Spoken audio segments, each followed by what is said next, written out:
Control room, एक और कटा हुआ सर मिला है। सर पर वही टी का निशान है। क्या कहा? टी का निशान? टी का निशान सुनकर आप इतना घबरा क्यों गए? क्योंकि तुम नहीं जानते इस निशान से जुड़ी हुई 18 साल पहले की घटना, जिसने पूरे अंडरवर्ल्ड को हिला के रख दिया था। गुड़गांव का एक जाना माना माफिया संजय अपने बेटे को टाइगर बुलाता था और उसके पीछे छुपा हुआ था एक गहरा राज जो इसे आगे जाकर पता चलने वाला था। संजय जब अपने बेटे के साथ घर लौट रहा था तब अचानक उनकी कार पे गोलियों की बौछार शुरू हो गई। संजय बहुत लड़ा, लेकिन जब उसकी गोलियां खत्म हो गई तब उसने अपने बेटे से कहा, बेटा टाइगर ये अंगूठी ले और इसे कभी अपने से दूर मत करना। तुझे कुछ बताना है, तुझे अंडरवर्ल्ड का बाप बनना है। अब जा यहाँ से। नहीं पापा, तुझे जाना ही होगा मेरे बेटे। मैं आपको छोड़कर कहीं नहीं जाऊंगा।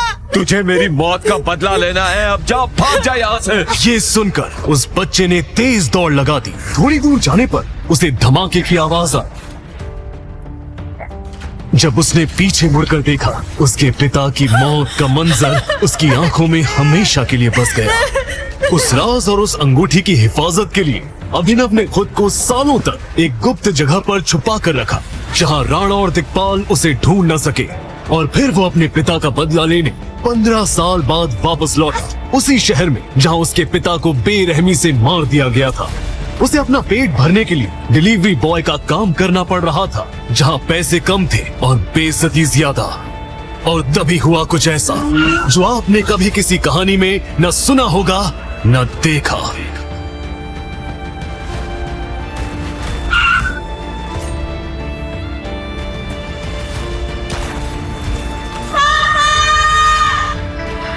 पिछले 18 सालों से ये सपना इसी तरह से अभिनव को परेशान कर रहा था। अभिनव गुड़गांव में रहता था और डिलीवरी बॉय का काम करता था। उसकी जिंदगी में बस एक ही खुशी थी, उसकी गर्लफ्रेंड वैभवी, जिसका आज बर्थडे था।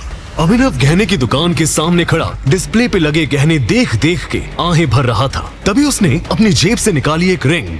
यही तो एक चीज है जो मेरे पास बची है, मेरी रिंग, मेरे पापा की आखिरी निशानी। आज यही काम आ जाए। बताइए इसके कितने मिलेंगे? ये तुम्हें कहाँ से मिला?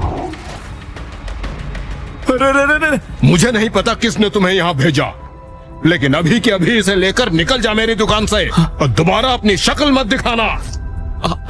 हेलो टाइगर, टाइगर वापस आ गया है। दुकानदार की बातों से अनजान बाहर अभिनव ने अपनी अंगूठी की तरफ देखा। हर बार ये अंगूठी उसके लिए खतरा ही साबित होती है, इसलिए उसने अंगूठी जेब में रखी और सीधा निकल गया वैभवी से मिलने। जब वो वैभवी के कमरे के बाहर पहुंचा तो उसने पाया वहाँ काफी रंगीन लाइट्स जल रही थी। बड़ा सा केक, शराब और खाना रखा हुआ था। बहुत सारे मेहमान आए हुए थे। ये कौन है वैभवी? ये तो वो डिलीवरी बॉय है जिसको वैभवी डेट कर रही थी। वैभवी, तेरा स्टैंडर्ड इतना कैसे गिर गया?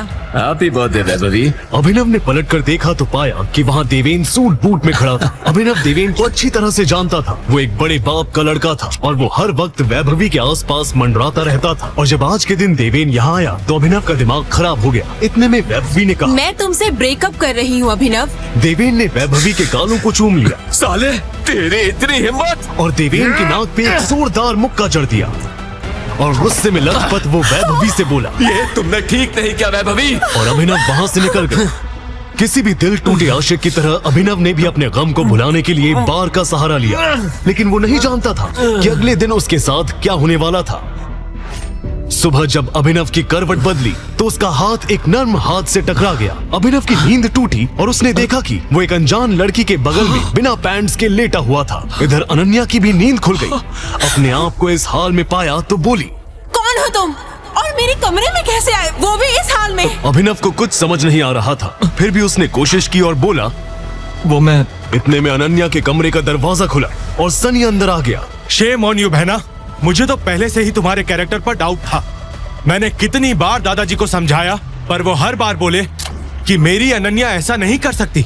इसीलिए मैंने उन्हें उनकी पोती की रंगरलियों का लाइव टेलीकास्ट दिखाने के लिए यहाँ बुला लिया। सनी के मुंह से दादाजी का नाम सुन अनन्या घबरा गई। भाई, मुझे सच में नहीं पता क्या हुआ, कैसे हुआ।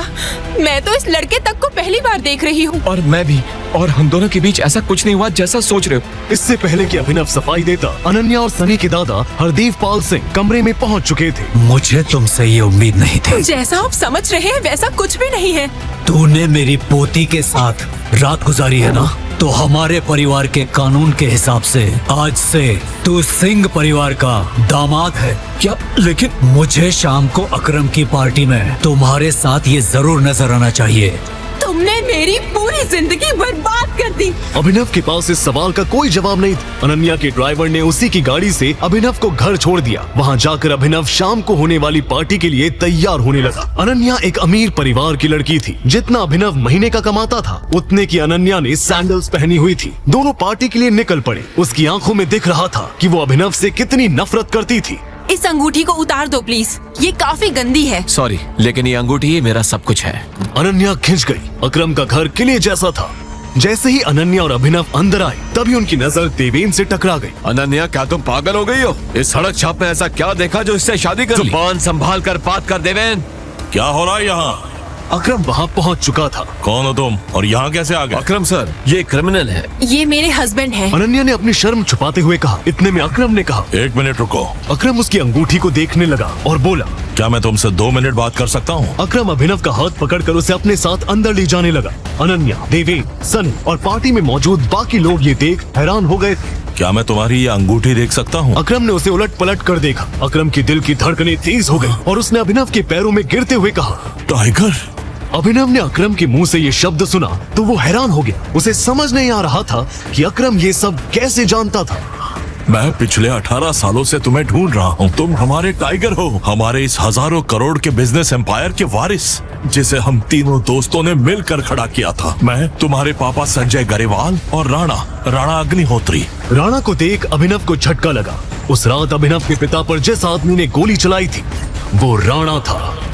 हम तीनों ने मिलकर द माफिया किंग को खड़ा किया था। तुम्हारे पापा के जाने के बाद सब बिखर गया। हमारे कुछ दुश्मन भी खड़े हो गए। उनमें से सबसे बड़ा दुश्मन है दिग्पाल चिंगावत। वो तुम्हें मारकर हमारा नामो निशान मिटा देना चाहता है। द माफिया किंग का सारा काम राणा की मौत के बाद उसका बेटा मॉन्टी संभाल रहा है। लेकिन अब से कंपनी की भागदौड़ तुम्हारे हाथों में होगी। अपने पिता के काम को अब तुम्हें ही आगे बढ़ाना है टाइगर। इससे पहले कि अभिनव अपने आप को जवाब दे पाता, अकरम उसके पास आया और उसने अभिनव को 50 करोड़ का एक चेक थमा दिया।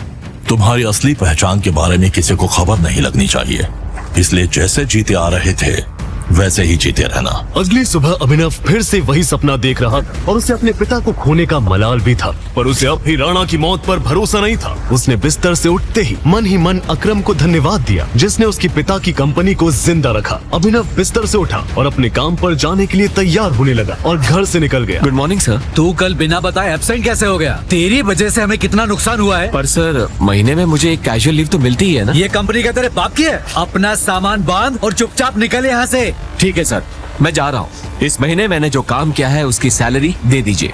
Shut up! ये आप क्या बोल रहे हैं? मैं तब तक यहाँ से नहीं जाऊंगा जब तक मुझे मेरी सैलरी नहीं मिल जाती। अच्छा रुक, अभी देता हूँ तुझे तेरी सैलरी। बॉस ने बजाई घंटी और उसके हट्टे कट्टे आदमी अंदर आए। उठाकर बाहर फेंको साले को। पर फिर अभिनव ने किया उनका बुरा हाल और बॉस के सारे आदमी ढेर हो गए। बॉस ने घबराहट में अपने ड्रॉर में से चेक निकाला और उस पर अमाउंट भरकर कांपते हुए हाथों से अभिनव को थमा दिया। एक बात याद रखना, आज के बाद अगर किसी के पाप पर गया, गर्दन तो तेरी होगी पर पंजा मेरा। इधर जब अभिनव ऑफिस से बाहर आया तो उसे एक अनजान नंबर से फोन आया। हेलो टाइगर, अकरम। हाँ कहिए। मुझे तुम्हें किसी से मिलवाना है। वो हमारे माफिया वर्ल्ड का बहुत बड़ा नाम है और साथ ही तुम्हारे पापा और मेरा जिगरी यार बलराज। मैं चाहता हूँ कि बलराज को पता चल जाए कि टाइगर लौट आया है। होटल सफायर पहुँच जाना। मैं तुम्हें एड्रेस भेज रहा हूँ। शहर में बलराज का नाम बच्चा जानता था और हर बड़ा आदमी उसके नाम से थर थर कांपता था। आपको सच में लगता है कि मुझे बलराज जी से मिलना चाहिए? अकरम उसकी घबराहट समझ गया था। बलराज जी नहीं, सिर्फ बलराज। तुम टाइगर हो यार। इतना कहकर अकरम ने फोन रखा और अगले ही पल अभिनव को एड्रेस भेज दिया। आगे की कहानी जानने के लिए देखें अगला एपिसोड सिर्फ पॉकेट एफएम के YouTube चैनल पर, और द रिटर्न ऑफ टाइगर के सारे एपिसोड्स को सुनने के लिए डिस्क्रिप्शन में दी लिंक से डाउनलोड करें पॉकेट एफएम ऐप।